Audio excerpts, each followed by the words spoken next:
আজকে দেখেন তো গোটা বাংলাদেশের টাকাগুলি কয় পরিবারের কাছে, কয় জনের কাছে টাকাগুলি আছে? আজকে যে ধনাঢ্য ব্যক্তিরা লোন নিয়েছে, সে যদি বাংলাদেশের নাগরিক হিসাবে লোন পায়, ব্যাংকের থেকে টাকা পায়, তাহলে আমিও তো বাংলাদেশের নাগরিক, আমি কেন পাচ্ছি না? একজন রিক্সাওয়ালাও তো বাংলাদেশের নাগরিক, সে কেন পাবে না? একজন শ্রমিক তো বাংলাদেশের নাগরিক, সে কেন পাচ্ছে না? সে অবহেলিত কেন? বলতে পারবেন যে সে তো টাকা ফেরত দিবে না।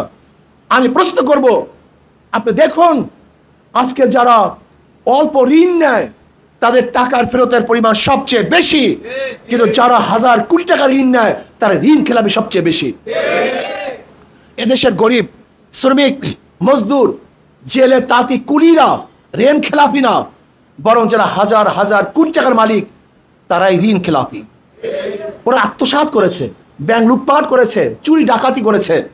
অথচ আমরা যদি ব্যাংকের থেকে আমাদের ভাইদেরকে, আমাদের বোনদেরকে ঋণ প্রদান করতে পারতাম, সুদ মুক্ত ঋণ, সুদবিহীন ঋণ, কর্জে হাসানা আমরা প্রদান করতে পারতাম।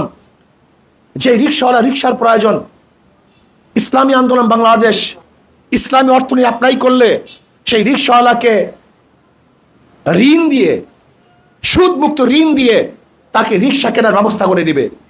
যেই বিধবা খেতে পারে না তাকে কর্মসংস্থান দিয়ে তার খাওয়ার ব্যবস্থা করে দিবে।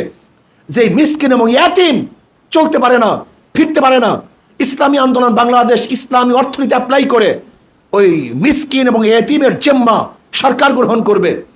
আজকে যারা যেখানে চিকিৎসাহীন মরতেছে, যদি ইসলামী অর্থনীতি অ্যাপ্লাই করতে পারি তাহলে ওই গরিব দুঃখী মেহদি মানুষের চিকিৎসা ব্যবস্থা রাষ্ট্র গ্রহণ করবে।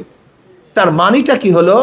তার মানি হলো ইসলামী আন্দোলন ক্ষমতায় গেলে তারা নিজের এবং নিজের দল নিয়ে চিন্তা করবে না, জনগণ নিয়ে চিন্তা করবে, জনগণের মুক্তি কামনা করবে। আজকে এই 53 বছর যারাই যখন ক্ষমতায় গেছে জনগণ নিয়ে চিন্তা করে নাই, বরং নিজ এবং নিজের দল নিয়ে চিন্তা করছে।